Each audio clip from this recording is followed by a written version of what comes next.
Boo-doo-doo-doo. It's Tuesday, July 30th, 2019. I'm Rim. I'm Scott. And this is Geek Nights. Tonight, The Wizard's Grimoire, an RPG. Which one? And to be clear, we are not talking about one that I had never heard of until I Googled for this, and I found this old, not great-looking RPG that's also called The Wizard's Grimoire, that apparently has at least... Trademark infringement. It has at least 4 editions, and it does not look great based on my Someone cursory... published it and people played it, right? I mean, the same could be said of Palladium Books. True. Did anyone actually use Palladium Books to play games, though? Yeah, but apparently not enough to keep them in business. But, like, who? Like, who was the person who played RPGs using Palladium Books Right. for It's that like purpose? we see people who, like, I saw plenty of people, like, mourning their loss. Like, at least but Gamma I World. have Like, I knew never- people who played Gamma World. I had heard of Gamma But, World. like, I never met someone who, like, had a story of a session they played of a Palladium game. Yeah, I remember every time I went to Millennium, I would see this giant bookshelf of Palladium books, and every time I'd kind of laugh at them because Nobody bought them. they were People- next to all those Besem supplements. Everyone knew them. No one bought them. Never met anyone who played one. But when they went away, people were sad and were like, no, I think a lot of RPGs are really just things people buy and read and don't play. Well, like Hall, the RPG that was designed to just be read and not actually played. Yes. So, yeah, we will link to the correct one. We were talking about We haven't Vincent do- Baker's Wizard's Yeah, Grimoire. we haven't done a Geek Nights in a while, have we? No, we've been out of town. We've been busy. And we haven't talked about RPGs in a while either. So We this is an haven't played exciting show. them. Yeah, life's... I have a lot of RPGs I haven't played. But we played the or Wizard's... read. All I got to say is we played the Wizard's Grimoire. 3 times. I played it 3 times. I played it one time, and the second time when I was sitting next to a game, it was really hard to not jump in. So, you weren't actually playing. The second game I wasn't supposed to play. No, you weren't playing. You played it 0 times. I played it the first game. You volunteered to assist in me playing. True, I was the assistant the first game, but the key fact is the second game... You have never played this game. The second game, I was sitting next to the game, playing my Switch, and it was really... Scott had kept telling me to shut up because I was not technically one of the assistants. You were not. You were just sitting around while someone else played. But it felt... I wanted to be an assistant. This Too game is bad. real good. But Go read your own grimoire. yeah, Maybe you'll go on a barbarian bloody quest. I feel like, and we'll save this for the end of the show, but I feel like we should do live sessions of this game on Geek Nights. Why don't you? You can go on a barbarian's bloody quest. Maybe I should, or I'm more invested in The Last Adventure because you're dead. Mm-hmm. So there's a bunch of gaming news, so we're going to be real selective about which ones we cover because there's just so much. Well, because we haven't done a show in so long. Yeah, and also there's been a lot of gaming news lately that's notable, and we can't cover it all twice a month. Mm-hmm. If you want to see gaming news as it happens, Geek Nights is not the place. Right. Well, anyway, the biggest gaming news, and obviously we don't play or give a shit about Fortnite, but the Fortnite World Cup happened, which I guess may have been the biggest esports event in history, so it's extremely notable. I guess it was bigger than the LOL, right? It was enormous, right? You It was cannot- actually in New York, but we were out of town, so it's not like we could go. Yeah, you cannot underestimate the latent popularity of Fortnite. This is possibly the most played game in human history. Anyway, so Most played modern game in human at history. the event, I don't even know who won, but there were 2 major things that happened at the event that are notable to people who don't even care about Fortnite, who simply care about games. Yep. The first thing that happened was there was a player who had been, I guess, caught or widely believed to have cheated. We might have done a story about this person We earlier. did. We talked about this at length. All right, it was a Fortnite cheater we've talked about on Geek Nights in the past that somehow is still allowed to go to the World Cup despite cheating. Because the professionalized Fortnite is kind of amateur hour. Right. And this person at the Fortnite World Championship was eliminated. I guess they still got some amount of money for, whatever, right? But they were eliminated. They did not become the Fortnite World Champion.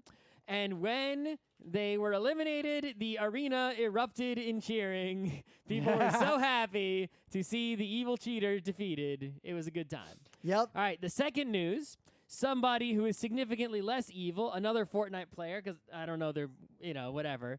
For some reason... Let W1K3. Okay. This player, while playing, They were playing, so it wasn't team based. It was just solo rounds or whatever. 14-year-old representing Russia. Okay. No, representing Gambit Esports. Okay. While they were playing, they happened to look over their monitor, and they were able to see these big giant screens for the spectators. And you're not supposed to look at those because there's information on those screens that you can't get. Like, you might be able to see where another player is hiding, right? Now, you may already, having listened to this, already be mad about that because that's ridiculous. Right. Why are those screens visible from where the players are? That would be like if in stupid. It would be like if in Major League Baseball, the Jumbotron was in front of the batter so he could see it, and it was zoomed in on the catcher's hands. Right. Like, that's amateur hour crap. Right, like if they showed all the signals from all the managers up on the big screen and everyone could see them. Like, look, and Bridge, then they did slow-mo replays. If you play contact bridge, they put up these shields to make sure you can't look at your partner. Right. So this player was, I don't think they were disqualified or fined, but quote, after multiple warnings to the player, a penalty was assessed and he was removed from the match. He was not disqualified and will not be fined. And he still took home like a pile of money, but not a win. He could have won. Who knows, right? You never know what could happen, right? But if you're still playing, you still got a chance to win. It's one thing if you cheat by doing something like, I don't know, hacking your monitor to be able to see someone else's screen picture in picture. The player also, I guess, complained that they weren't given the right keyboard or something, but that's irrelevant. The point is, I think if I was this player, I would be like, hey, why the fuck was that even visible? Oh, Lord, look at these screenshots. The Jumbotron is like, you can't not look at this thing. Right. But yeah, this is not only was this maybe the biggest esport event in history, it was probably the highest production value esport event in history. And to have a fuck up so basic is really, really, I think, casts a further shade of, over the whole Fortnite Counterpoint, as a legit competitive esport. Counterpoint, it may not matter because in the early days of American professional sports, like hockey, the officiating was just corrupt, made-up nonsense half the time. Yep. Like, games would get canceled because the power went out or the ice melted. Yep. Like, professional sports was amateur hour for, like, 50 years. It's been amateur hour. It's like when we were watching it as kids in the 80s and 90s, it didn't feel like amateur hour. But now you look at what how far we've come. If you look back just like the 90s, it's like, wow. What, dude? We saw that documentary about the Red Wings and the Russian Five. So we saw like long uninterrupted segments of play from like a hockey game in 1996. That shit is barely officiated. Yep. So in some other news, Bethesda'd. I feel like Bethesda's a verb at this point. Yep. But if you're not aware, you might not actually be aware of why these memes were happening, but there was a huge amount of memes around someone's trying to do something, and then the next panel was just, sorry, a Bethesda.net account is required to play this title. Right. Please so what connect happened to the was internet to continue. Complete surprise to everyone. No one knew this wasn't announced in advance, which I think is good.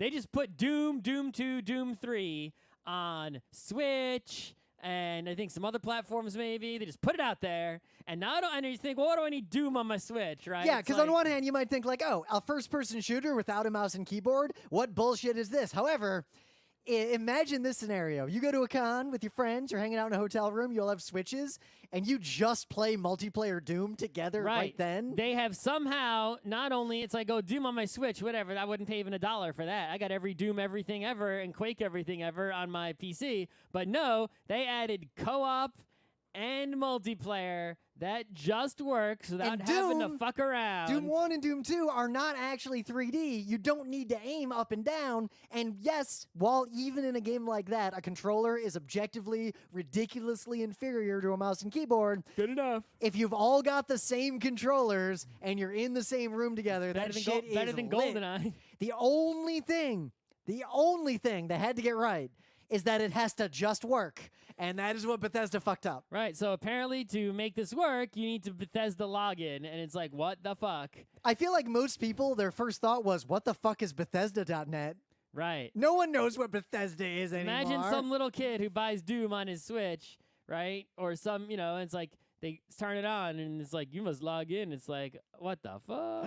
I feel like Bethesda.net account is that required. kid's got to go to his computer, go to Bethesda.net, making it. Who knows? What the fuck? Yeah, and Anyway, so they're claiming it was a mistake, which is bullshit.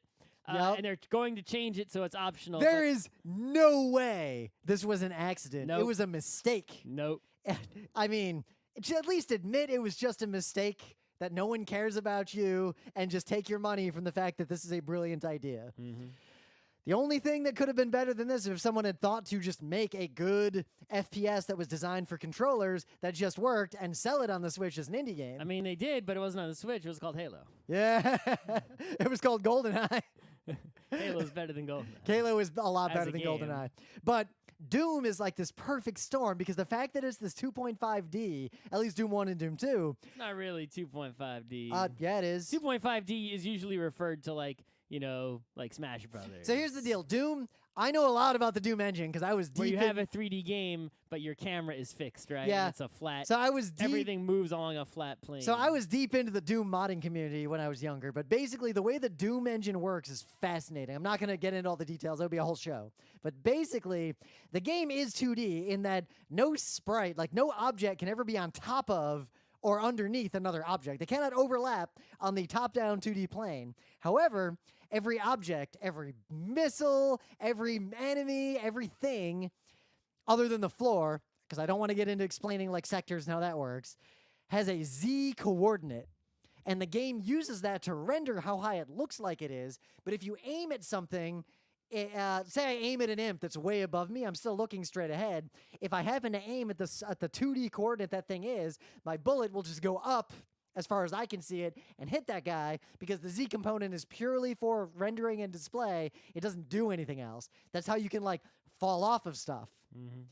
But yeah, Doom is basically the perfect storm for this kind of thing. Bringing it out on the Switch with multiplayer is a brilliant idea, and Bethesda Hopefully somehow just expose a generation of younger non-PC gamers to Doom, maybe. yeah, Doom That would just be nice on its own. Doom co-op is legitimately fun. I see so many people on like Switch discussion places on the internet who are like, bring this to Switch, please remake this thing on Switch. And it's like, people, is the Switch literally they're like, please bring Netflix to Switch. It's like, is this the only fucking computing device you own? So it's like you only need a Switch to play Breath of the Wild, Mario Maker. So It's like, Jesus Christ. actually, I was gonna make this my news because I was gonna wait for later numbers, but projections are that the Switch may soon have outsold the fucking Super Nintendo. Yeah, no, the Switch is nothing's outsell the Wii though. But the point is, or a DS maybe. But the point is, the Switch is selling a lot. But And it's remember, like, kids I do can't not have imagine- laptops. Yeah, but I can't imagine having a Switch and not having like a phone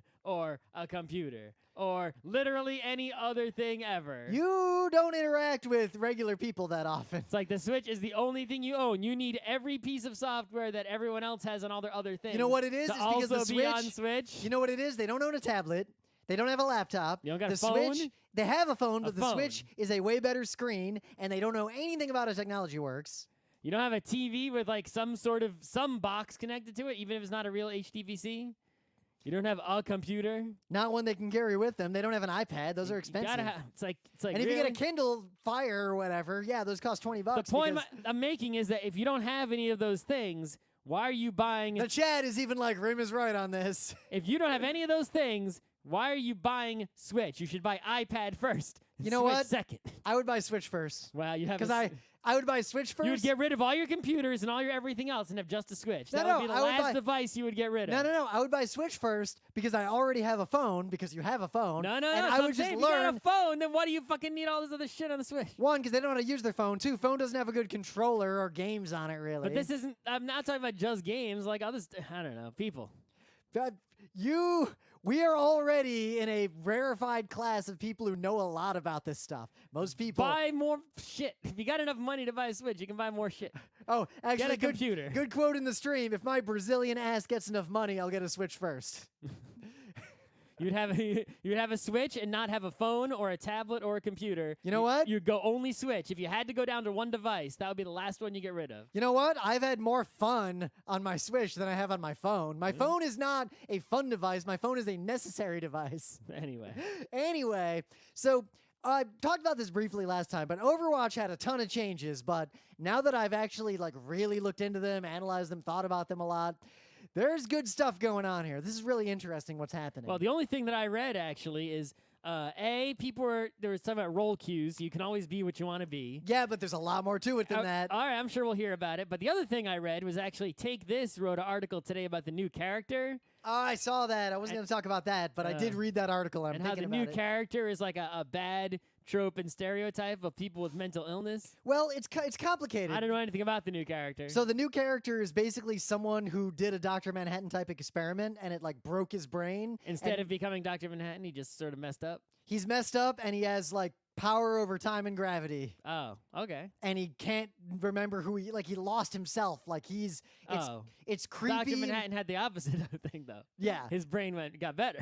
Yeah, but he also from a certain lost. point of view. Yeah, but from another point of view, he lost the Yes. concept of what humans are. Yes, indeed. It's one of those kinds of things, which is complicated because it is a I should read negative. Watchmen when I It get is a home. potentially negative depiction of mental illness, but simultaneously, there are other characters in Overwatch who are more positive representations of, I will not say mental illness, but of neurotypical people. And I have not looked into this enough to comment on that issue. No, I'll just say read the. I did. I read the article that takes this I link say to. let other people read that article. Yeah, I'll link rather to than it. take our word for it because I don't have a word for it. I'll link to it in the show notes because it's a good article to read. You should think about this kind of thing. But Overwatch. Yeah, talk about the role queue thing. Yeah, so Overwatch in general is doing pretty much everything right when it comes to esports. Well, they're trying the hardest. Like, they're trying the hardest to make it real and professional and modern. They're not having the amateur hour kind of crap. They care about legitimacy. They're trying. They're trying, like, home games and leagues that are based on like home and away schedules and teams that are based in city. Like, they're doing everything right. But there were two things that happened in Overwatch that were a problem, and viewership of Overwatch League was going down, and players of Overwatch were less engaged. Like, people were giving up on the game, or at least weren't playing it as much. Mm-hmm. On one hand, in League, there was a particular meta that it evolved.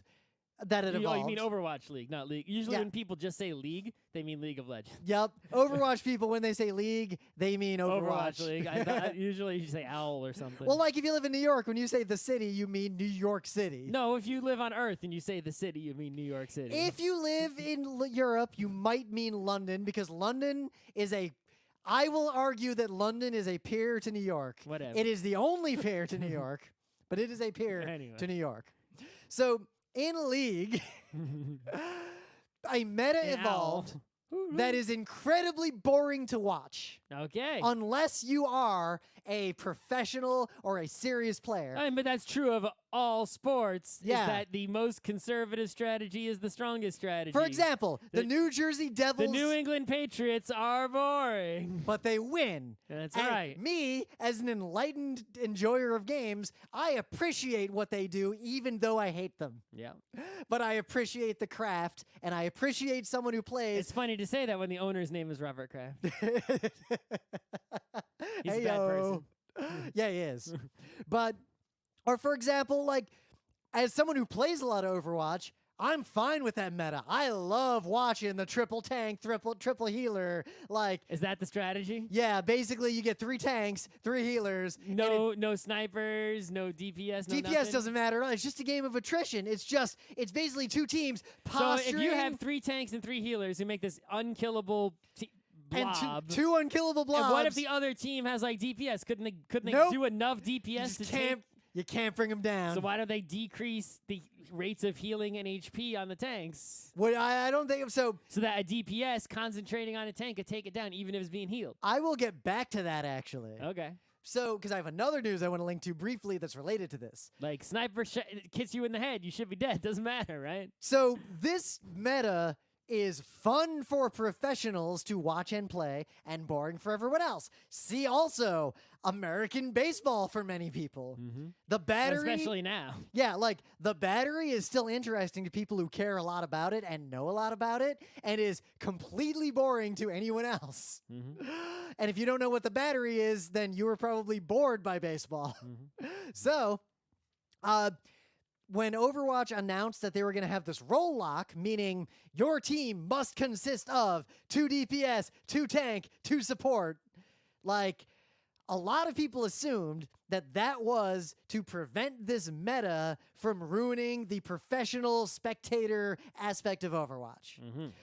But that's not entirely true because they applied this to all Overwatch, even quick play, even like regular old bronze tier competitive. So no matter what mode, you Except have to arcade. you can't just change. So they took strategy out of the game. You can no longer decide your team composition. The number of possible team compositions was decreased dramatically. Well, so in the arcade, you can still do, like, there's a million modes, and custom servers, you can still do whatever the fuck you want. Right. But any normal, Any real mode. any normal mode, But even like capture the flag. But or the whatever. roll lock is still, there are a lot of DPS, like there are a lot of options in these 3. There is still a I'm sure there are still a large number, but it was a vast decrease from an even more crazy large number. Yes, but I would analogize this to the rules of who you put on the field and where you put them in football. Yeah, well, If football did not have like the role of wide receiver or the concept of eligible receivers, the game would break down into a really boring meta. Baseball. I mean, you can do other things in football. Like, you could just put, like, a huge dude out there as your quarterback if you really want. You can. But there's no, it's But you can't, like, there's rules on, like, eligible receivers. Like, there's rules to limit what role a player can play in a given, like, play. Other professionals, like hockey, you can't just say, I'm at 2 goalies and 4 people on the ice. You can't do that. You can't just be like, yeah, 4 of my players are wearing goalie pads. You could have one person in goalie pad and someone else just hang out with them. You who's wearing could. normal gear. Yeah, and the same thing in Overwatch. The DPS could, like, do a tanky, like, try to act like a tank. But you could get say your backup goalie in non-goalie gear, hang out near the goal in front of your real goalie, or maybe to the side, and they have, they do some Evangelion episode, whatever, DDR episode training to where they're in sync. Right. So in Overwatch now, you could have one of your 2 tanks. So you wanted to play a more DPS-focused game, you could have one of your 2 tanks pick a more DPS-focused tank.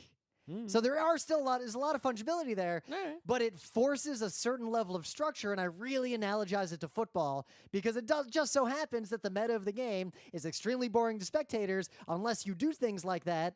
And what do we always say on GeekNights? Professional sports, the only people that matter are the spectators. Nothing else matters except for health and safety. Well, there's legitimacy and then spectators, right? Well, I would argue that legitimacy... they don't always go together, because if you see the incredibly illegitimate FIFA soccer has the most spectators on Earth. True. And the extremely, the other I guess the most legitimate sport would be basketball, probably, even though it's got some issues. Yep. But actually, that raises a good point. Hockey is more exciting. I would almost... But basketball has more spectators. I would almost analogize soccer to Fortnite in the sense that soccer has terrible governance and terrible officiating. There are things, though, that have worse governance than Fortnite. Oh, yeah. But I'm saying that Fortnite is similar in that people are invested in Fortnite as a concept to the point that all those other mistakes don't actually matter to the fan base. Maybe. Soccer is very similar. They did boo that cheating guy. Yeah. Or cheer when he lost, or whatever. They hated the cheating guy. Yep. So they cared about the legitimacy to quite an extent. So here's the thing, because I can't turn this into Rim talking about Overwatch for an hour because we have an RPG to talk about. So they applied these changes everywhere, not just in the pro modes, because it wasn't that the meta was the problem with everyone else. It was that people, like players of games in general, the average person, are incapable of talking to each other and are incapable of forming a valid team composition. So by forcing the same role lock in the regular modes that they force in the professional modes, even if the people who happen to be matched up with you on a random game that you play in just a regular old mode might be utter pieces of shit who are incapable of talking to each other, they cannot ruin the team composition, which matters a lot. Imagine if football, like American football, were an online game where everyone plays a role and you join a team and it's 12 people. Let's say they just say you get 12 people and 8 of them just say, I'm playing a wide receiver. Fuck you. Yeah, I think the main thing is that, when you look at a lot of the esports, especially the FPSs, right? Yep. They're games in which there's no stoppage, there's no plays really to Yep. it usually, right? Everyone can go everywhere and do everything, right? And it's like, okay, I think what we need to do, the role lock is a fine solution for a game like Overwatch, assuming you don't need to want to fundamentally change the game. Well, also because Overwatch is a limited number of players and it has set matches. There's a lot of reasons why this works. And you look at, say, Rocket League. It's like usually in Rocket League you'll self-organize. Someone will hang back and be the goalie, but nothing stop. Everyone's just in a car. Yep. Everyone's equal. You can all do whatever. Go all over the field. I think there really needs to be a development of some sort of game where it's like, in the MOBAs, someone has to be the carry. Someone sort of has to, if you don't, but sort of right. Everyone can go everywhere and do everything. The support in a MOBA can go away and destroy the base, theoretically, right? Of course, theoretically, like, I have killed a lot of people as Mercy in Overwatch. Sure. But what we need someone to make some kind of game. I can't imagine what the game will be like, where you literally must have, like we just talked about goalie. Imagine some sort of FPS where it's a capture the flag game. I'm just coming up with whatever right now, right? All right. And not everyone can touch the flag. There's only one person has to be a flag carrier, and all they can do is carry the flag. They can't even shoot. That's obviously not going to be that fun a game, but you get the idea of like now the game itself is such that you must have a person in these roles. Well, right when you sign into the game, there's gonna be like you can't go in that area if you're not the goalie. You can't. Well, let's look at for example, you literally cannot do this thing and let your only Scott, one kind of role has guns. No one else has them. Let's look at like ice hockey. You could just have 2 left wings. Sure. If you wanted to. Yep. Because the human being that's playing left wing versus right wing versus center has a different set of skills and abilities. It's usually about their handedness. Yeah. You're right-handed, you're left-handed. Yep. Right. Also, handedness is kind of messed up in the U.S. Like, I learned this from... Yep. I don't want to get into it now, but Yep. basically Americans treat handedness in hockey differently from the rest of the world for weird reasons. Yep. And I feel like that's a topic I want to bring up. I got to find a video on it and make it a thing of the day in the future because I read about that. I know about that as well.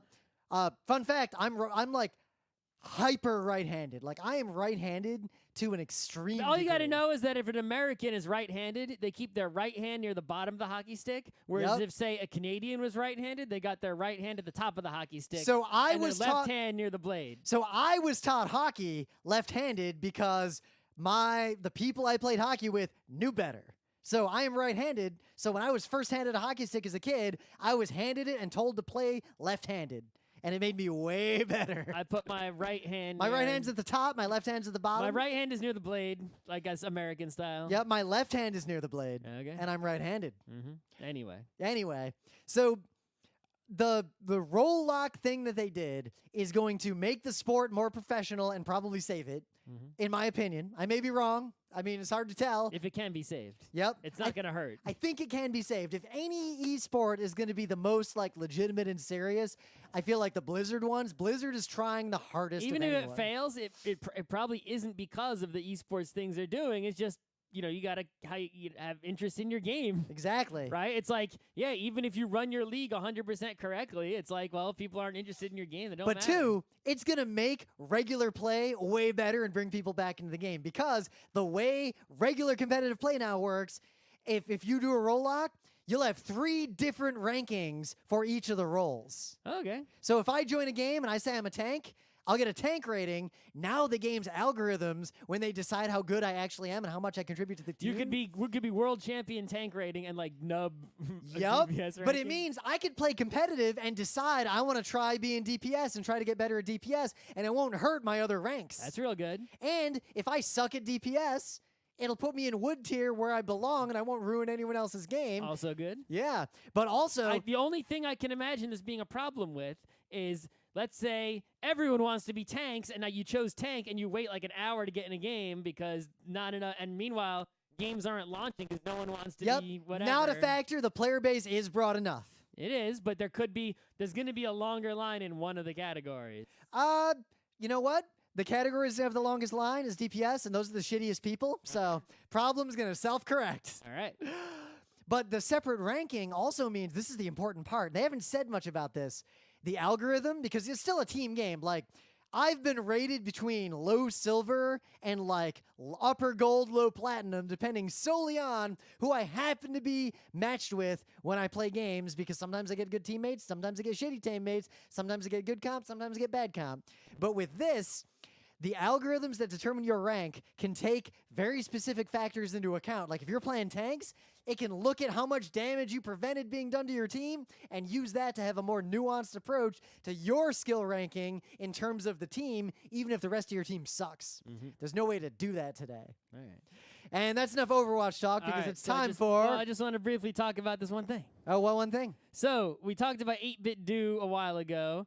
It's a company that makes third-party game controllers that don't suck. Oh, yeah. I forgot about this. They made a thing, the adapter, that lets you basically plug in a GameCube controller's wire into it, and it will wirelessly connect to a Switch so you can play Smash with a GameCube controller that's a wired controller, but you'll be wireless. Yep. I got one. I used it for Smash. It's great. I still use it if I Smash, which is rarely, but I have it. It's good. So 8-Bit Do had this other controller called the SN30 Pro, and basically it was a Super Nintendo-looking controller, but it had 2 analog sticks like PlayStation.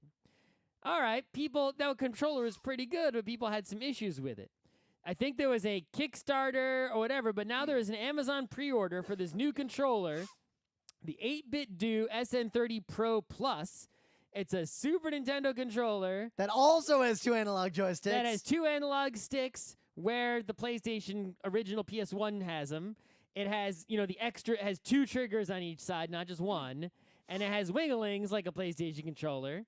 And you can use this to connect to a Switch, a PC, right? A Raspberry Pi. This might be the one controller. Windows, OS X, or Android. It doesn't connect to iOS. It connects to literally everything else except iOS and PlayStations and Xboxes.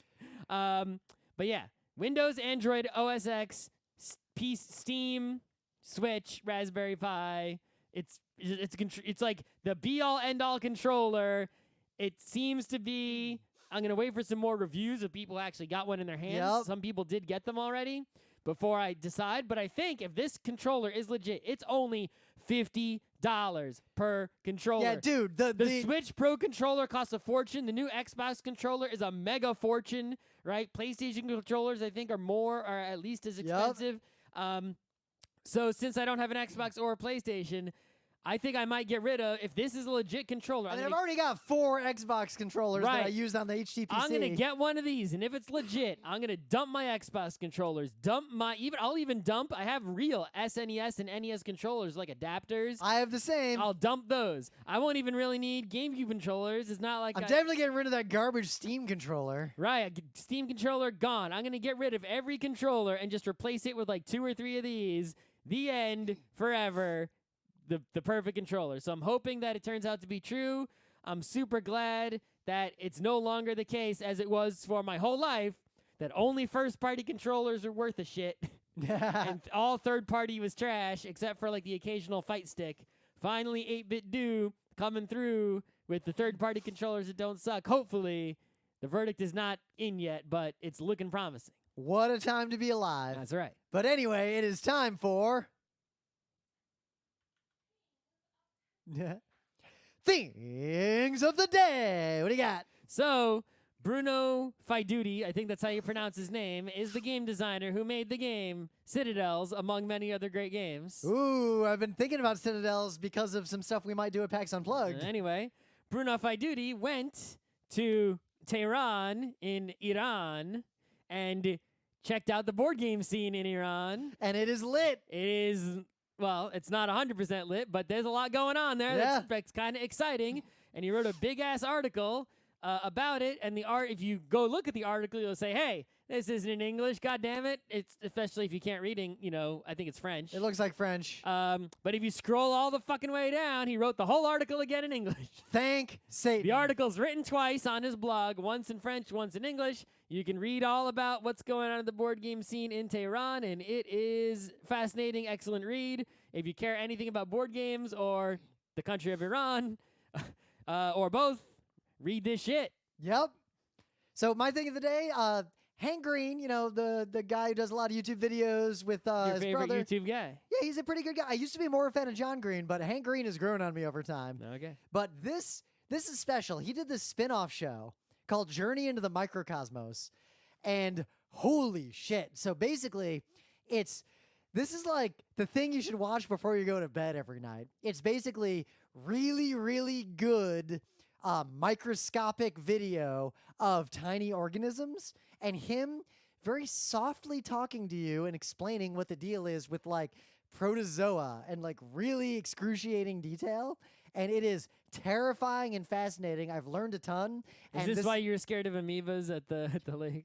No, I mentioned the amoebas at the lake because amoeba deaths have actually been on the rise due to global warming. Yeah, but there are no amoeba deaths in New York yet. Not yet, but they're coming north. I'm sure they are. They're coming north rapidly. Basically, don't swim in freshwater lakes in the south without nose plugs. Yeah. And don't go to water parks in the south. I mean, the amoebas can't live in the ocean, though, right? Nope. And they can't live in a swimming pool. Not really. Good enough chlorine just kills them. Yeah, so It's basically those are the fresh, those are the only shallow- places I swim. shallow, warm, fresh water, mostly in the south. Right. But it is weird to watch a video that's just like this tiny little single-celled organism like having a fight with another single-celled organism in semi-real time, and you just get to watch it while Hank Green, in a very soft voice, just explains like what's going on. This is my jam. You just have to watch this. And the one I'm going to link to is the one he waited to do until long after the show started. The best tiny organism, the smallest actual animal, the tardigrades, I the know, water that's the guy with bears. the snoot. Yeah, the water bears. The snoot guy. The tiny little bear-looking guys. I know that guy. Yeah, that guy. I learned some crazy shit about this guy from this video. The thing is, I keep seeing pictures of that guy all over the place, but He's like, a tiny little guy. yeah, but where does it even like live? Everywhere. Like, is there one on me right now? They live in like tiny bits of like tiny films of water that are like just drops of water on plants. They're just there. They're all over the world. They're everywhere. On the whole Earth? Yeah, and Are they're they, like- basically are they- invincible. Right? Are they like? Dude, NASA sent a whole bunch of them into space on the outside of a research thing, and they were fine when they came back. But it's like, are they on me right now? On you, probably not. Are they the most? Are there more of these than any other living organism on Earth? Hell no. no. Are they like actually the number one guy? Hell no. Who's the number one guy? That's Some kind of fungus? No, probably some sort of archibacteria, I guess. Remember when we were learning biology, there were still 5 kingdoms and everything was way different. I know. Yeah. Anyway. Some kid who lives in a rich school district and is in high school probably knows more about this than we do. Yeah, probably. But these videos are really, really fascinating to watch. In the Meta Moment, the GeekNights Book Club book is the first novel. Not the first book, but arguably the first novel. Actually, the first novel Yeah. ever written, The Tale of Genji. It's long. Yep. I'm not going to get to it soon. Yep. And when I do get to it, it'll take a while. I'm but reading that's that- okay because we actually read the last book club book in a decent amount of time. Yep. I'm currently reading a nonfiction book that's mostly focused so far on baseball teams a long time ago using particular kinds of grass to try to cheat. So it's good stuff. Relevant to our interests. Yep. We will be live in a month at the Penny Arcade Expo. It's the so big one. soon. Oh my God. I booked my flights. But also summer is coming to a close. And then basically convention season starts. We're going to be at PAX West, then not too long after that, PAX Unplugged, not too long after that, MagFest, then right after that, we got PAX South, and then PAX East is not that long after that because it looks like PAX East is going to be early in 2020. and then thank God it will be summer again. Yep. So there's going to be a whirlwind convention season. You can see us on Friday or Saturday The live only at thing PAX I had West. to get, it's like PAX is coming up, and I'm like, oh no, PAX, do not come. It will be the end of summer and beaches, but then I'll have PAXs and hockey just until the next summer. Yep, and we upgraded we got a lot more hockey games than we used to. Well, we got more people, so We do have more the same people. amount of hockey. But worst case scenario, I go to all those games. Okay, I'll pay for them all. go ahead. So yeah, let's get right into it. We talk a lot about RPGs. Like the first panel we ever did at a PAX was called Beyond Dungeons and Dragons Right. back in 2008, and the whole gist of that panel was, guys, there are RPGs that are not Dungeons and Dragons, Or Jesus. like Dungeons and Dragons in a different skin, like Pathfinder or Yeah. D20 Star Wars Yeah. or whatever. Or those garbage games like Shadowrun, which has never actually been a good Right. game. Anyway, the point is, we had a period of time where we played a lot of RPGs in college and shortly after college, and we still have a lot of people who are good to play with. You don't have that problem. The problem we have is that all the people are adults, and you can't get time together, and RPGs usually take a significant time to play. Yep. They take the good ones often have a lot of rules to learn and investment, and those are our hurdles. And this is, I think, why people don't play tabletop RPGs in general, and will even pay GMs to run games Yep. for them, is because it's just such a to-do to play an RPG. So, Actually, there's another point there I want to make before we get in. As a reviewer, I can read the rules to a board game and review it. But with RPGs, it's very hard to review an RPG without playing it a lot with a varied audience of people. Right. So it's very hard to get to the point, even if I played a bunch of RPGs, where I am comfortable passing some sort of judgment or reviewing it. Right, I've got some RPGs on my shelf I've never played, a lot of them, Yep. quite a few, and it's like I would have to play one of those several times with several different groups because I might have a good review, but like, oh no, that was the group, or we played it wrong, or I'd have to see like, what is this game really all about? It's such a thing. When So- you review a game, you got to be able to say, who is this for, who is this not for? Right, you got to get, it's like, oh, well, that time the people didn't really learn the game when we played it. That time I played it with the experts. We played the Wizard's Grimoire enough to give a real review of it. Right. So, the Wizard's Grimoire is a game that I saw, and it was like, hey, get it on like itch.io for like a few $, and you get all these other games in a big bundle that are all just PDFs. And I said, that sounds good to me. Just a bunch of PDFs not going on my shelf. Won't feel guilty if I don't play them, right? Yep. So paid the few $, and itch.io. I downloaded a bundle of PDFs. I read the Wizard's Grimoire, the first one. I didn't read the other ones, but they're the similar, from what I can tell. The Barbarians, Bloody Quest, and all the other ones are basically the same mechanics, just with different, different setting, different character. And basically, it's by Vincent Baker, Who you may know from Apocalypse World. Kill Puppies for Satan, Dogs in the Vineyard, In a Wicked Age. Apocalypse World is what most people would know. Right. So, puts out this game. It's a really brief game. The PDF is like a handful of pages. Most of the pages you don't even have to read to play. You only have to read like 2 pages to play. In fact, you need to exercise the force of will to not read everything. That's right. So the way it works is it's a solo RPG. One person is the player. And what you do in order to play the game is you need to find 2, not 1, not 3, exactly 2 volunteers to play the game. Those volunteers, they're not players. Those 2 volunteers need A, no prior knowledge of the game whatsoever. B, no time commitment whatsoever. You can play for 1 minute or forever. Yep, basically any player can say, nope, we're done. The player or any volunteer can just be like, that's it, or done with this session, and you can end it. Ow, I hit myself with the microphone. Oh, no. I didn't even cause it this time. You can end the game as abruptly as necessary at any time, whenever you want or have to, doesn't matter, right?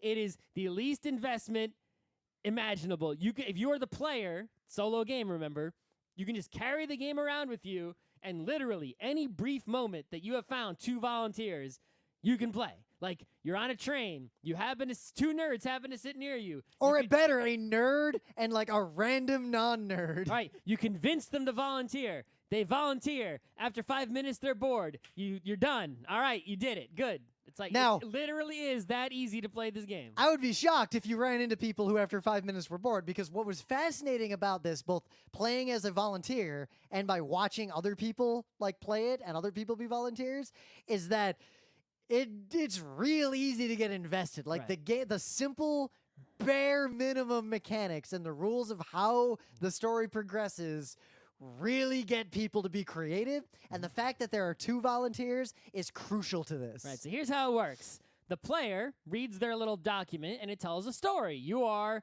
some kind of wizard. Build your stats with this system. You can change your stats every session if you want to. Go nuts, who cares? Yep. They don't progress or anything, right? So it was that Abista of the 2 courts compiled her notes into a signature and arrayed herself for travel. Right, there's a story where somehow there was a magic book, and you've got it, and you don't understand shit in this magic book. So you are going to try to learn what's in the magic book. And the magic book is the several last pages of the PDF. And you only read sections of that book that is literally given to you when you have achieved enough understanding via in-game mechanics. And then with your self-adult restraint, you only read one section of the book at a time when you're allowed to do so. So I have only unlocked so far one section of the book. I haven't read sections 2 through X. I don't know how many sections there are. Yep. I only know what's in that first section. And the goal as the solo player is to play enough, to have enough sessions that you can read the whole book. But that's not actually your goal. Your actual goal, according to the rules, it says your goal as a player is to get in trouble and then get out of trouble, hopefully. And that happened reliably. Every single time I played, I got in trouble and got out of trouble, right? Now, the volunteers, what are they all about? Well, here's how this game works. 90% of the game involves no dice. When it does involve dice, it's a D6, but don't worry about that D6 right now. The way the game works is you are the player, you find 2 volunteers who are willing to volunteer, they read some little tiny pieces of paper, which is like a whole page of the PDF. And it doesn't tell them cut much. it in half. It doesn't tell them much, it just tells them the player is going to ask you questions. You answer them. Your goal as volunteers is to just answer the questions in the way that pleases you most. Now, entertain yourself with your answers to the questions. Yup. However, your answers to the questions only count and become real if both volunteers agree, yes, that is the answer. So That is the magic. Like, that's the secret sauce. That's the whole game, basically. Because if there's just one volunteer, like, It's stupid. yeah, it's boring. Like, it doesn't go anywhere. You don't have enough creative juice from one person; they can get stale. But 2 people, like, when I was playing with the other, I was one of the volunteers, and we had another friend as a volunteer. Like, he'd say something, I'd be like, no, but what about? And we really started bouncing off of each other in a hurry when we could veto each other. Mm-hmm. And it made sure that It whatever. must be unanimous. You need 2 votes for anything to become a correct, true answer. But the other in the magic game. sauce is that we can't just, like, we're constrained heavily by all we can actually do is answer questions that Scott asks us. That's right. These volunteers, if they have any I can't just be like, you are sitting in a cottage Right. by the woods. If these volunteers have any concept of normal, typical D&D style RPGs with a GM, they feel like they're a team of GMs, right? Where they decide everything in the world. Yep. It's like, no, that's not what you are. Scott will All ask a you question. are is procedural generators of answers. It right? edges almost more into like Sleep is Death, except there's 2 people who have to Right. agree on what happens. So the player, right, they're really in control by asking the questions. They'll be like, and sort of, mostly in control, right? They'll be like, what's the weather like, right? What time is it? Yep. What- Who knocked on my door? Right. Right. What's I go into a town. What building do I see? Now, the players, the volunteers might be like, you don't see a building, right? There are no buildings here. It's like, all right, fine. I go into a tavern. What does it smell like? Who's here? Who's sitting at the table in the back corner? You can ask all kinds of leading questions, non-leading questions, and those volunteers have to answer all these questions or end the session, right? And that is what makes the things happen. Now, the dice, right? So sometimes you want to do something, right? And, you can't necessarily get done via asking questions, or they're questions that you can't really ask, right? Like, if I'm just asking the questions, like... What does the Grimoire mean? Yeah, it's right? What is, you met a large, mysterious man. Is this man planning to kill me? Right? It's like... That's not something that, like, you would, be able to tell, like, how warm is it, right? Because, like, if I got asked that question as a volunteer, you don't know. You Right. can't read his face. Now what? Right. So, what you do in those cases is you have your stats, and you roll the 1d6. And the way the system works is you pick the relevant stat, and if the d6 goes over the number, or that's sort of like a equal or over, that's a failure. You want to be as high as possible while being under. So if my stat is 4, I think maybe equal, I forget, it doesn't matter, right?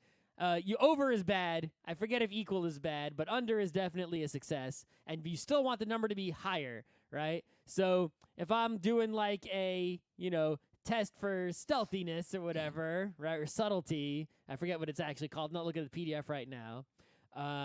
then I would roll, and if I got like a 3 and my stat was 4, it's like, all right, well, I can, I was really good. I got like 3 opportunities to be stealthy or whatever. Yep. And it's probably going to be a successful endeavor, right?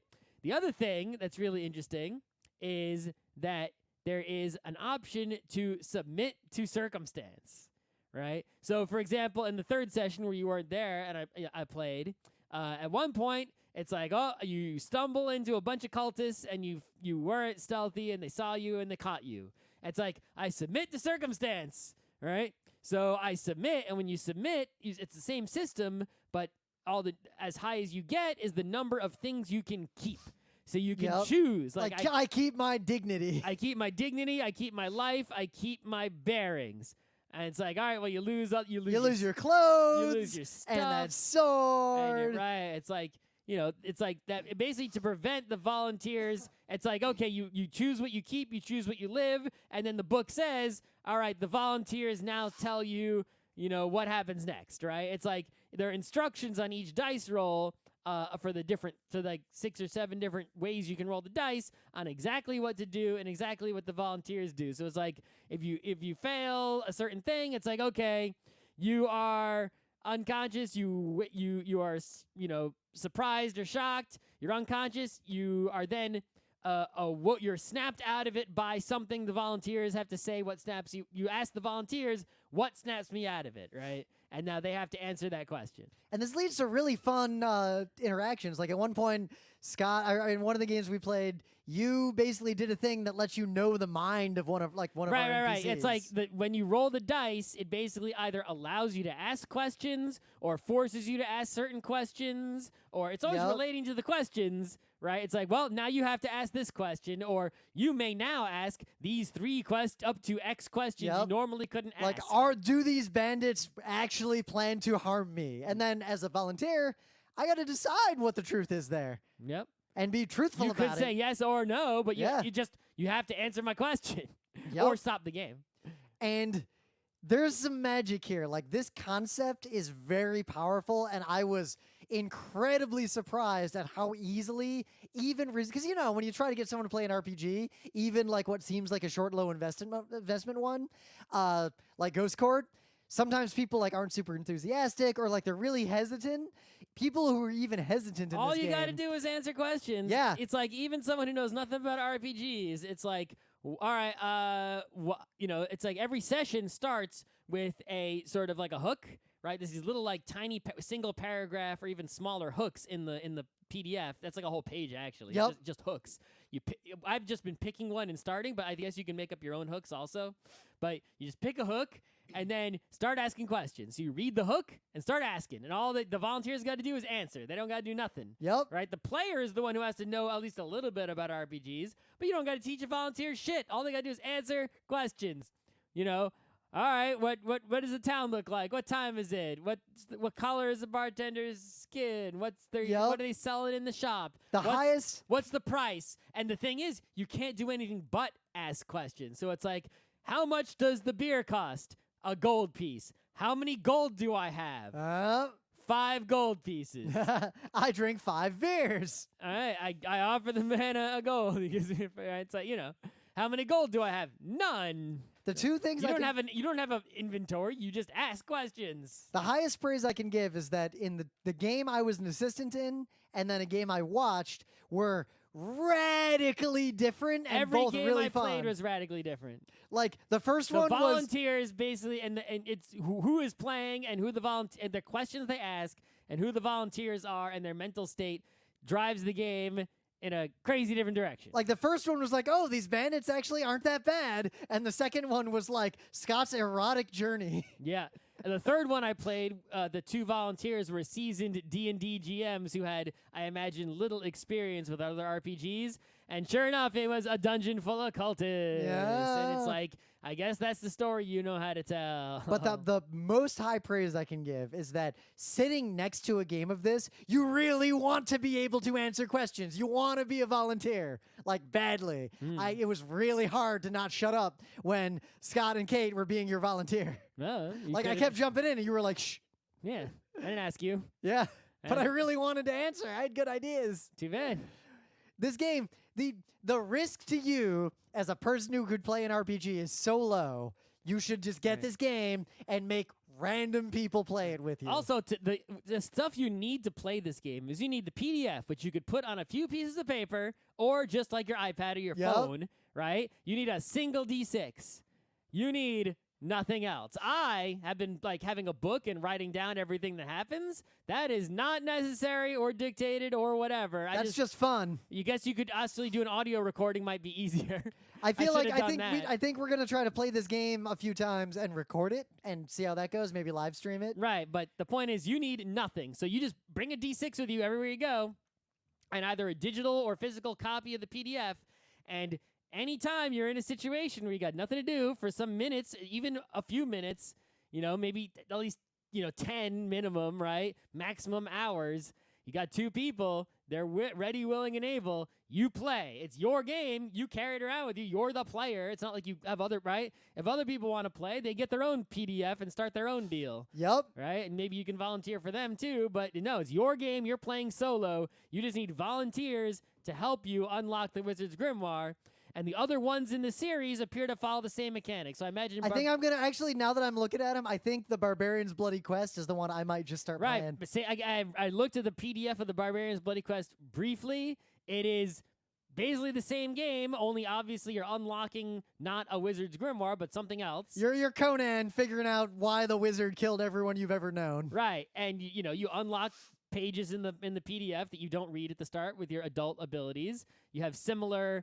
just different themes, but you still find two volunteers and ask them questions. That's the mechanic of the game.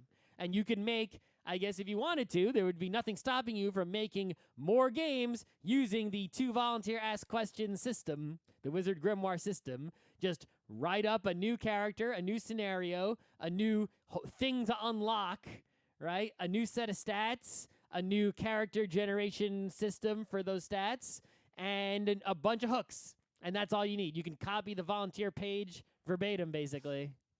So if there is anyone you want to be a celebrity guest on a live stream where Scott or I play these games, let us know. Like, I want to stream this game. This game, of all the RPGs we could stream, this is the one that has the most potential to not be boring or procedural. It needs nothing, right? And also, if you don't have friends in person... Like if you go on the internet, dude, you can play this on Discord with zero problems. Go on a Discord and just find two freaking people who are on the Discord at that moment who have a few minute, right? Send them a digital copy of the thing to read, the volunteer page, not the other pages. You don't even need voice chat. You can do this over text. It would work fine. You could just chat your questions, but voice chat is probably easier if you have speaking and hearing abilities. Yep. But if not, texting, just fine. Yeah.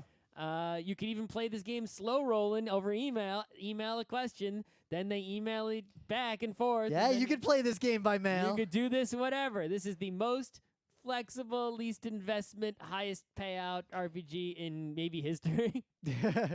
A+ for this game. Yep, Vincent Baker is always standout, but this one, I feel like this one's giving me ideas I hadn't thought about. Like it pushed new ground that I had not considered in RPGs, and is making me think about a later future of RPGs. It's like, please be a computer for me in this game I am playing. Yep, because that's why they're volunteers. It's like they're just helping you play. You thank them profusely for their time and efforts. Computers can do a lot. Doing what a computer should and possibly will do in the future. But computers can do a lot in terms of procedural generation. But one thing they're not good at procedurally generating is stories.